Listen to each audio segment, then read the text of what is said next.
Hoş gördük.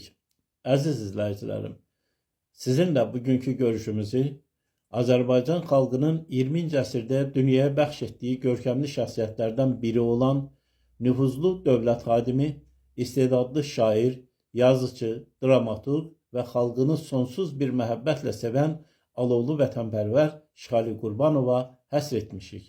Şıxəli Qurbanov öz adını xalqımızın tarixinə Novruz bayramını ilk dəfə dövlət səviyyəsində rəsmi şəkildə qeyd olunmasına nail olan mübariz bir insan kimi qızıl hərflərlə yazdırmışdır.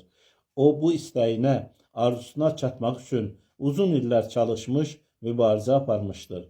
O zamanlar Azərbaycan Sovetlər Birliyi tərkibində idi və xalqımızın bu qədim və gözəl bayramı dini don geydirilərək qadağan edilmişdir.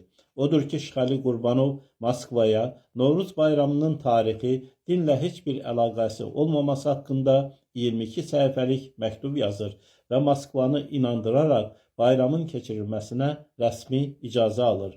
Bayram ilk dəfə 1967-ci ilin martında ölkəmizdə yüksək səviyyədə qeyd edilir. Odlar yurdunda qalanan Novruz tonqalları qara əllərin, qara yerlərin söndürdüyü milli şuur ocaqlarını yenidən alovlandırdı. Həmin gün bütün insanlar